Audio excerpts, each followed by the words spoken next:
मित्रों, इन दिनों इंडोनेशिया खूब चर्चा में है क्योंकि इंडोनेशिया के पहले राष्ट्रपति सुकर्णो की एक पुत्री ने इस्लाम धर्म छोड़कर हिंदू धर्म अपना लिया है। इंडोनेशिया, जो कि एक मुस्लिम बहुल राष्ट्र है, वहाँ से आए इस तरह के समाचार ने भारतीयों में इंडोनेशिया को जानने और समझने की एक अभूतपूर्व जिज्ञासा उत्पन्न कर दी है। तो आइए इस वीडियो के माध्यम से इंडोनेशिया की संस्कृति, सभ्यता एवं वहाँ का हिंदू इतिहास जानते हैं। इंडोनेशिया भारत के दक्षिण पूर्व दिशा में स्थित 17,000 से अधिक द्वीप समूह का एक देश है, जहां जावा, सुमात्रा, बोर्नियो, बाली आदि मुख्य द्वीप हैं। इंडोनेशिया की जनसंख्या 27 करोड़ के आसपास है, जिसमें लगभग 87% जनसंख्या इस्लाम को मानती है, 11% ईसाईयत को, 2% से थोड़ा कम हिंदू धर्म को और 1% के आसपास बुद्ध धर्म को मानती है। इंडोनेशिया विश्व का सबसे अधिक मुस्लिम जनसंख्या वाला देश है। यहाँ हिंदू धर्म को मानने वाले करीब 1 करोड़ के आसपास हैं, जो कि विश्व में गैर भारतीय मूल के हिंदुओं में सबसे अधिक है। इंडोनेशिया की अधिकांश हिंदू जनसंख्या बाली, जावा, सुमात्रा, लोम्बोक एवं सुलावेसी द्वीपों में निवास करती है। यहाँ पिछले कुछ वर्षों में लगातार कई लाख मुसलमान अपने प्राचीन हिंदू धर्म की ओर लौट रहे हैं। इंडोनेशिया के मुसलमान हिंदू धर्म को क्यों अपना रहे हैं, इसके कारणों पर हम आगे बात करेंगे, किंतु उससे पहले जानते हैं इंडोनेशिया का इतिहास, इंडोनेशिया का हिंदू इतिहास। मित्रों, भारतीय इतिहास में इंडोनेशियाई द्वीपों से भारत का संबंध रामायण काल से भी पहले का बताया जाता है। यव द्वीप का उल्लेख हमारे कई प्राचीन ग्रंथों में मिलता है, जो कि आज का इंडोनेशियाई जावा द्वीप है। रामायण में इस बात का भी उल्लेख मिलता है कि सुग्रीव ने माँ सीता की खोज में अपनी सेना को यवद्वीप अर्थात आज के इंडोनेशिया तक भी भेजा था। इसके अतिरिक्त यवद्वीप, स्वर्णद्वीप और रुथवक द्वीप में जाकर देखो। आप निश्चिंत रहिए महाराज, माता सीता की खोज में मैं अपने वीर वानर दल के साथ अंतिम छोर तक जाऊंगा। पुराणों में आज के इंडोनेशिया को द्वीपांतर भारत अर्थात द्वीपों के अंतर में भारत अथवा समुद्र पार भारत के रूप में भी उल्लेखित किया गया है। यदि इस देश के वर्तमान नाम इंडोनेशिया के अर्थ को भी समझें तो इसका अर्थ इंडियानेस यानी जहां इंडिया का तत्व है, जहां इंडियापन है, इस प्रकार से भी समझा जा सकता है। यूरोपीय लेखों ने करीब 150 वर्ष पहले इसे इंडोनेशिया नाम दिया था। लैटिन शब्द इंडिया अर्थात भारत और यूनानी शब्द नेसोस अर्थात द्वीप, इस प्रकार इसे इंडोनेशिया नाम मिला, जिसका अर्थ है भारतीय द्वीप अथवा भारतीय महाद्वीप। इसके अतिरिक्त योगकर्ता, सुमात्रा, बाली, मदुरा जैसे अधिकतर इंडोनेशियाई द्वीपों एवं शहरों के नाम संस्कृत से है। इंडोनेशिया की राजधानी जकार्ता का मूल नाम जयकर्ता है, जिसका अर्थ होता है विजय का नगर। इंडोनेशिया के भारत से ऐसे तमाम संबंधों की पुष्टि करते हुए इंडोनेशिया के पहले राष्ट्रपति सुकर्णो ने कहा था कि प्रत्येक इंडोनेशिया के रक्त में आज भी भारतीय संस्कृति जीवित है। ईसाईयत एवं इस्लाम के आगमन के पहले इंडोनेशिया में पूरी तरह हिंदू दर्शन की धारा प्रवाहित थी। पहली सदी से लेकर 1600 वर्षों तक इंडोनेशिया मुख्यतः एक हिंदू राष्ट्र ही था और यहाँ कुतई, मातरम, श्रीविजय, मजपहित, शैलेंद्र आदि हिंदू बौद्ध साम्राज्यों का शासन रहा था। दूसरी शताब्दी के आरंभ में हिंदू राजा देववर्मन ने जावा द्वीप पर प्रबल हिंदू राज्य की स्थापना की थी और चौथी 5वीं शताब्दी तक यह राज्य फलता फूलता रहा। चौथी शताब्दी में चीनी यात्री फाहियान जब भारत आया तो वापस चीन लौटते समय वह समुद्र के मार्ग में भटक गया था। वह भटकते भटकते जावा द्वीप पर पहुंच गया। उस समय उसने जावा द्वीप पर वैदिक एवं शैव धर्म को मानने वाले लोगों को पाया था। चौथी शताब्दी में जब भारत में गुप्त राजाओं का राज्य विस्तार हो रहा था, तब जावा द्वीप पर शैलेंद्र राजवंश की स्थापना हुई थी। यह राज्य आज के मलेशिया, सुमात्रा, जावा, बाली तथा बोर्नियो द्वीप तक फैला हुआ था। शैलेंद्र राजवंश आरंभ में शैव मत को मानने वाला था, किंतु बाद में इनके एक राजा शंखरा ने बौद्ध धर्म स्वीकार कर लिया था। इस कारण यह वंश यहाँ से बौद्ध हो गया। इसी प्रकार संजय राजवंश भी इंडोनेशिया का एक प्राचीन हिंदू राजवंश था। यह राज्य मातृसत्तात्मक था, इसलिए इस राज्य को मातारम राज्य कहा गया। कंगल लेख के अनुसार इस राजवंश की स्थापना ईस्वी सन 732 में संजय नामक राजा ने की थी। इसकी लिपि दक्षिण भारत के तत्कालीन पल्लव शासकों द्वारा प्रयुक्त होने वाली लिपि थी तथा इसकी भाषा संस्कृत थी।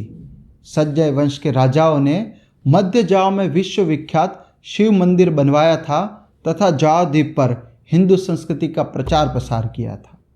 इसके बाद ईस्वी सन 1294 में जावा में विजय नामक राजा ने मजापहित साम्राज्य की स्थापना की थी, जो कि इंडोनेशिया का सर्वाधिक शक्तिशाली राज्य था।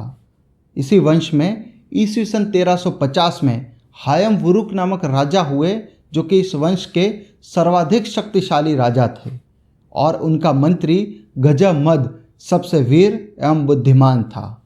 गजमद ने प्रतिज्ञा ली थी कि जब तक वह संपूर्ण इंडोनेशियाई द्वीपों को मजापहित साम्राज्य के अधीन नहीं लाएगा, तब तक वह अपने भोजन में मसाले का उपयोग नहीं करेगा। निश्चित ही उसने अपनी प्रतिज्ञा पूरी की, जिसके कारण मजापहित साम्राज्य में वह संपूर्ण क्षेत्र सम्मिलित हो गया, जो कि वर्तमान में इंडोनेशिया है। आगे 14वीं शताब्दी के अंत तक यहाँ भी इस्लाम की आंधी चलने लगी और धीरे धीरे हिंदू राज्यों का पतन होने लगा। मुस्लिम सुल्तानों ने यहाँ के हिंदुओं पर भयानक अत्याचार किए, और चूंकि हिंदुओं को मुसलमान बनाना उनका पहला लक्ष्य था, इसलिए हिंदुओं की संपत्ति जब्त कर लेना, हिंदुओं की स्त्रियों को हरण कर लेना, हिंदुओं की हत्या कर देना, यह बहुत ही सामान्य बात हो चुकी थी। ऐसी स्थिति में अधिकांश हिंदुओं को असहाय होकर इस्लाम कबूलना पड़ा, और बचे कुचे हिंदुओं ने बाली द्वीप पर एकत्रित होकर मुसलमानों से लोहा लिया, जिस कारण बाली इंडोनेशिया का एकमात्र द्वीप है जहां आज भी हिंदू बहुसंख्यक हैं। मित्रों, इंडोनेशिया में इस्लाम अधिकांश हिंदुओं को मुसलमान बनाने में तो सफल रहा, किंतु भारत के मुकाबले चूँकि यहाँ मुसलमान सुल्तानों की सत्ता लंबे समय तक नहीं रही, इसलिए इंडोनेशियाई मुसलमानों का मजहब भले ही इस्लाम है, किंतु उनकी संस्कृति आज भी हिंदू ही है। यथार्थ रूप से इंडोनेशियाई मुसलमान भारत, पाकिस्तान और बांग्लादेश के मुसलमानों से बिल्कुल ही भिन्न हैं, और उन्हें इस बात का गर्व है कि उनके पूर्वज हिंदू थे। भारत के चौराहों पर गांधी, नेहरू, अंबेडकर एवं अन्य स्थानीय नेताओं की मूर्तियां दिखाई देती है, किंतु इंडोनेशिया में भगवान राम, माँ सीता, श्री कृष्ण एवं हनुमान जी की मूर्तियां ही दिखाई देती है। भगवान विष्णु का वाहन गरुड़ इंडोनेशिया का राष्ट्रीय चिन्ह है, और इंडोनेशिया की राष्ट्रीय हवाई जहाज कंपनी का नाम भी गरुड़ एयरलाइंस है।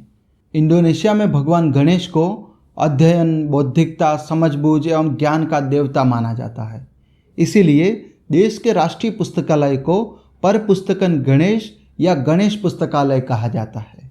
90 के दशक में अनेक एशियाई देशों के साथ ही इंडोनेशिया भी गंभीर वित्तीय संकट से गुजरा था।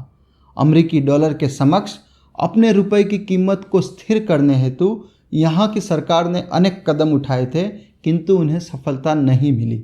अंत में इंडोनेशियाई सरकार ने 20,000 रुपये के पुराने नोट वापस ले लिए और भगवान गणेश के चित्र वाले नए नोट छापने शुरू कर दिए। चमत्कारिक रूप से यहाँ से उनके रुपए की गिरावट रुक गई। आश्चर्य की बात तो एक और है कि यहाँ की तमाम करेंसी नोटों पर गरुड़ भगवान का चित्र अंकित रहता है, और मुद्रा पर हस्ताक्षर करने वाले गवर्नर को कुबेर नर कहा जाता है। भारत में घटोत्कच को मात्र भीम और हिडिंबा के पुत्र के रूप में याद किया जाता है, किंतु इंडोनेशिया में घटोत्कच की वीरता, शौर्य, पराक्रम, मातृपितृ भक्ति एवं कर्तव्य परायणता को जानकर उसकी पूजा भी की जाती है। आपको ये जानकर आश्चर्य होगा कि अमेरिका की राजधानी वॉशिंगटन डीसी में शिक्षा और ज्ञान की देवी माँ सरस्वती की 16 फीट ऊंची मूर्ति भारत द्वारा नहीं बल्कि इंडोनेशिया द्वारा स्थापित की गई थी। इसके अतिरिक्त इंडोनेशिया में हनुमान जी भी बेहद ही लोकप्रिय इष्ट है, और यहाँ उन्हें हनुमान, ओनमोन, आंजनेय, मारुति आदि विभिन्न नामों से जाना जाता है। मित्रों, इंडोनेशिया में रामायण महाभारत का बहुत ही गहरा प्रभाव दिखाई देता है। यहाँ के लोगों की मानसिकता एवं उनके रग रग में इन दो महाकाव्यों के पात्र बसे हुए हैं। इंडोनेशिया के पहले राष्ट्रपति सुकर्णो के समय में पाकिस्तान का एक प्रतिनिधिमंडल इंडोनेशिया की यात्रा पर आया हुआ था। इसी दौरान उसे वहाँ पर रामलीला देखने का मौका मिला। प्रतिनिधिमंडल में गए लोग इससे हैरान थे कि एक इस्लामिक गणतंत्र में रामलीला का मंचन कैसे हो रहा है। यह सवाल उन्होंने सुकर्णो से भी किया। तब सुकर्णो ने तुरंत ही जवाब दिया कि इस्लाम हमारा धर्म है और रामायण हमारी संस्कृति है। सच कहूँ तो इंडोनेशिया के मुसलमान रामायण और महाभारत अनेक भारतीयों से भी अधिक जानते हैं। इसका कारण है कि यहाँ घर घर में रामायण और महाभारत का पाठ होता है। यहाँ रामायण एवं महाभारत के चरित्रों का उपयोग स्कूली शिक्षा के लिए भी होता है। साथ ही यहाँ वर्ष भर रामायण एवं महाभारत पर कार्यक्रम होते रहते हैं। इंडोनेशिया की रामलीला विश्व भर में प्रसिद्ध है। हम भारतीयों के लिए रामायण और महाभारत हिंदू धर्म ग्रंथ हो सकते हैं, किंतु इंडोनेशिया के लिए वह सांस्कृतिक विरासत का एक अभिन्न हिस्सा है। हिंदी के प्रसिद्ध विद्वान फादर कामिल बुल्के ने 1982 में अपने एक लेख में लिखा था कि 35 वर्ष पहले मेरे एक मित्र ने जावा के किसी एक गांव में एक मुस्लिम शिक्षक को रामायण पढ़ते देखकर पूछा था कि आप रामायण क्यों पढ़ते हैं। तो उन्हें तुरंत ही उत्तर मिला कि मैं और अच्छा मनुष्य बनने के लिए रामायण पढ़ता हूँ। इंडोनेशिया में आज भी यह परंपरा है कि किसी भी व्यक्ति की मृत्यु के बाद उसकी स्मारिका शिला पर महाभारत या रामायण के कुछ श्लोक लिखे जाते हैं। इंडोनेशियाई मुसलमानों के कार्तिकेय मोहम्मद, विष्णु मोहम्मद, इंद्र मोहम्मद जैसे नाम सुनकर हम भारतीय आश्चर्यचकित हो सकते हैं। इसी तरह वहाँ की मुस्लिम महिलाओं के नाम सीता, सावित्री, द्रौपदी एवं परमेश्वरी हैं। अहमद सुकर्णो 1945 से 1967 तक इंडोनेशिया के राष्ट्रपति रहे। उनके पिता एक सच्चे मुस्लिम की तरह प्रत्येक शुक्रवार को कुरान पढ़ते थे और सप्ताह के अन्य 6 दिन रामायण एवं महाभारत का पाठ करते थे। उन्हें महाभारत का पात्र कर्ण सबसे प्रिय था, इसलिए उन्होंने अपने पुत्र का नाम सुकर्णो रखा, जिसका अर्थ होता है अच्छा कर्ण, सुकर्ण। बाद में सुकर्णो ने भी अपनी पुत्री का एक हिंदू नाम मेघवती रखा और बाद में मेघवती भी 2001 से 2004 तक इंडोनेशिया की राष्ट्रपति चुनी गई थी। मित्रों, भारत में हिंदुओं को अपना एक राम मंदिर बनाने के लिए मुसलमानों से एक लंबा संघर्ष करना पड़ा, किंतु इसके उलट इंडोनेशिया के मुसलमानों ने वहाँ की धरती में से हिंदू एवं बौद्ध मंदिरों को खोज निकाले हैं और उन्हें फिर से खड़ा करके पुनर्जीवित करने का प्रयास कर रहे हैं। अकेले जावा में 15 बड़े हिंदू मंदिर खोजे गए हैं, जिनमें परबनन शिव मंदिर और बोरोबुदुर बौद्ध विहार मुख्य हैं। परबनन शिव मंदिर इंडोनेशिया का सबसे बड़ा और विशाल हिंदू मंदिर समूह है और बोरोबुदुर विश्व का सबसे बड़ा बौद्ध मंदिर है। मित्रों, इंडोनेशियाई हिंदुओं के पास आरएसएस जैसा कोई सामाजिक संगठन नहीं है। उनके पास भाजपा जैसा कोई राजनीतिक संगठन भी नहीं है। उनके पास ना ही कोई मठ है, ना ही कोई मठाधीश, ना ही कोई अंबानी है, ना ही कोई अडानी। फिर भी ऐसा लग रहा है मानो विश्व का सबसे अधिक मुस्लिम आबादी वाला देश अब हिंदू बन जाने को ललाहित है। 70 के दशक में सुलावेसी के तोराजा लोगों ने हिंदू धर्म में लौटने के अवसर को सबसे पहले पहचाना था। इसके बाद 1977 में सुमात्रा के कारो बाटाक एवं 1990 में काली मंतक के गाजू दायक भी हिंदू धर्म की छत्र छाया में लौट आए थे। अनेक स्थानीय जीवात्मवादी एवं जनजातीय धर्मों ने भी अपने अस्तित्व की रक्षा और इस्लाम एवं ईसाइयत के दबाव से बचने के लिए स्वयं को हिंदू घोषित कर दिया। साथ ही सन 1965 की उथल पुथल के समय स्वयं को मुस्लिम घोषित करने वाले लाखों जनजातीय लोग अब हिंदू धर्म की ओर लौट रहे हैं। जावा में शिक्षा प्राप्त करने वाली सुदेवी 1990 में इंडोनेशिया की एक रीजेंसी की जज बनी थी। उनका पालन पोषण मुस्लिम के रूप में हुआ था, लेकिन उन्होंने भी बाद में हिंदू धर्म अपना लिया। 1999 की एक रिपोर्ट में national Indonesian bureau of statistics ने माना कि गत 2 दशकों में लगभग 1 लाख से अधिक जावा निवासी आधिकारिक तौर पर इस्लाम से हिंदू धर्म में लौट आए हैं। 2017 में जावा की राजकुमारी कोंजेंग महिंद्रानी ने भी हिंदू धर्म अपना लिया था। हिंदू धर्म अपनाने के बाद उन्होंने कहा था कि धर्म पथ पर लौटने की उनकी लंबे समय से इच्छा थी। इसके अतिरिक्त हाल ही के वर्षों में सुकर्णों के पीएनआई परिवार से संबंध रखने वाले अनेक लोगों ने हिंदू धर्म अपना लिया है, जिनमें सबसे ताज़ा नाम है सुकर्णों की तीसरी बेटी सुकुमावती। तो अब हम आते हैं हमारे प्रारंभिक प्रश्न पर कि इंडोनेशियाई मुसलमान हिंदू धर्म क्यों अपना रहे हैं। तो इसके पीछे जो स्पष्ट कारण हैं उनमें पहला कारण है वास्तविक इतिहास का बोध एवं अपने पूर्वजों के प्रति सम्मान। यहाँ मजपहित साम्राज्य एवं अन्य हिंदू साम्राज्यों की उपलब्धियों पर बहुत ही बल दिया जाता है।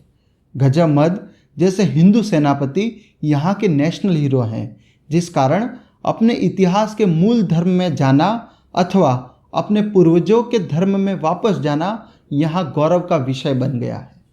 दूसरा, आज इंडोनेशिया का मुसलमान कुरान भी पढ़ रहा है और दूसरी ओर रामायण और महाभारत का भी पाठ कर रहा है। इसलिए वो बड़ी सरलता से तुलना कर पा रहा है कि कौन सा धर्म उसे और उसकी आने वाली पीढ़ी को अच्छा मनुष्य बनाने की प्रेरणा देगा। तीसरा, यहाँ की संस्कृति पर रामायण एवं महाभारत का जो प्रभाव है उससे इंडोनेशियाई मुसलमान हिंदू धर्म के प्रति आकर्षित हो रहे हैं। चौथा, यहाँ जिस प्रकार से खुदाई के दौरान हिंदू मंदिर मिल रहे हैं, इससे वहाँ की जनता में हिंदू धर्म के प्रति एक कौतूहल एवं जिज्ञासा उत्पन्न हो रही है। पांचवा कारण है इंडोनेशिया में भी बढ़ रही इस्लामिक कट्टरता। मित्रों, इंडोनेशिया के मुस्लिम शासकों ने हिंदुओं को बलपूर्वक मुसलमान तो बना दिया, किंतु उनका पूरी तरह से इस्लामीकरण नहीं कर पाए। इसलिए मात्र उपासना पद्धति बदलकर हिंदू ही बने रहने में यहाँ के लोगों को अभी तक कोई संकोच नहीं था। किंतु अब धीरे धीरे इंडोनेशिया में भी इस्लामिक कट्टरता बढ़ती जा रही है और कट्टरवादियों का प्रयास है कि इंडोनेशिया के मुसलमान भी उसी तरह के कट्टर मुस्लिम बन जाए जैसे आज हम पाकिस्तान और भारत में देखते हैं। इस कारण वहाँ भी हिंदू मुस्लिम के बीच अब तनाव बढ़ता हुआ दिखाई दे रहा है। 2002 में बाली द्वीप में अब तक के सबसे घातक आतंकी हमले में 240 लोगों की मौत हो गई थी। 2005 में एक बार फिर श्रृंखलाबद्ध आत्मघाती धमाकों में 26 लोगों की मौत हो गई और 100 से अधिक घायल हो गए। बाली बम धमाकों के दोषी इमाम समुद्र उर्फ अब्दुल अजीज़ ने स्वीकार किया था कि उसने बाली द्वीप को सिर्फ इसलिए चुना क्योंकि वह हिंदू बहुल है। 2012 में सुमात्रा द्वीप के हिंदुओं पर स्थानीय मुसलमानों ने हमला किया, जिसमें 14 की मौत हो गई थी और 1000 से अधिक हिंदू बेघर हो गए थे। इस प्रकार की इस्लामिक कट्टरता के चलते इंडोनेशिया के लोगों में भी इस्लाम के प्रति अविश्वास उठ रहा है और वे हिंदू धर्म अपना रहे हैं। छठा और इंडोनेशिया के हिसाब से सबसे महत्वपूर्ण कारण है 1478 में मजपहित साम्राज्य के अंतिम शासक ब्राविजय पंचम के पुरोहित शब्द पालोन का श्राप और उनकी भविष्यवाणियाँ। कहा जाता है कि उन्होंने अपने राजा को इस्लाम कबूलने पर श्राप दिया था कि भले ही आज वे इस्लाम कबूल रहे हैं, किंतु 500 वर्ष बाद प्राकृतिक आपदाओं के दौर में एक बार फिर से हिंदू धर्म यहाँ पुनर्स्थापित होगा। उन्होंने कहा था कि अपना धर्म छोड़ चुके लोग एक बार फिर से हिंदू धर्म एवं पूर्वजों की शिक्षाओं की ओर उन्मुख होंगे तथा हिंदू सभ्यता यहाँ पुनः स्थापित होगी। शब्द पालोन ने प्राकृतिक आपदाओं के जो संकेत दिए थे उसी अनुसार सुमेरी पर्वत में विस्फोट हुआ था। सन 2004 में हिंद महासागर में आई सुनामी से 2 लाख से अधिक इंडोनेशियाई नागरिकों की मृत्यु हो गई थी। 2006 में हिंद महासागर में आए भूकंप के कारण 5000 से अधिक लोगों की मृत्यु हो गई और 15 लाख से अधिक इंडोनेशियाई लोग बेघर हो गए। 2006 में जावा में भी एक भूकंप आया था जिसमें 600 से अधिक लोगों की मृत्यु हो गई थी। इन सभी घटनाओं को इंडोनेशिया में शब्द पालोन की भविष्यवाणी की सत्यता के रूप में लिया जा रहा है और इस कारण बड़ी संख्या में लोग ऐसी आपदाओं से बचने के लिए अपने पैतृक हिंदू धर्म में लौट रहे हैं। मित्रों, भारतवर्ष का एक समृद्ध इतिहास है और हिंदू धर्म कहाँ तक फैला हुआ था इसकी कल्पना तक नहीं की जा सकती। दुर्भाग्यवश हम भारतीयों को हमारे यशस्वी अध्यायों पर गर्व होना चाहिए, किंतु हमें इसकी जानकारी तक नहीं। कैसे महान और यशस्वी पुरखे थे हमारे, उनका स्तर कितना ऊंचा था, लेकिन उनके वंशज हम इन सब से अनभिज्ञ हैं। कैसी विडंबना है। इस वीडियो के माध्यम से इसी विडंबना को दूर करने का एक छोटा सा प्रयास किया है हमने। आप सभी से विनती है कि इसे अधिक से अधिक लोगों तक पहुंचाया जाए और कमेंट बॉक्स के माध्यम से अपनी प्रतिक्रियाएं हम तक पहुंचाई जाए। यदि हमारे चैनल पर पहली बार हो तो बेल आइकन दबाकर चैनल सब्सक्राइब कीजिएगा और अपना ध्यान रखिएगा। जय श्री राम।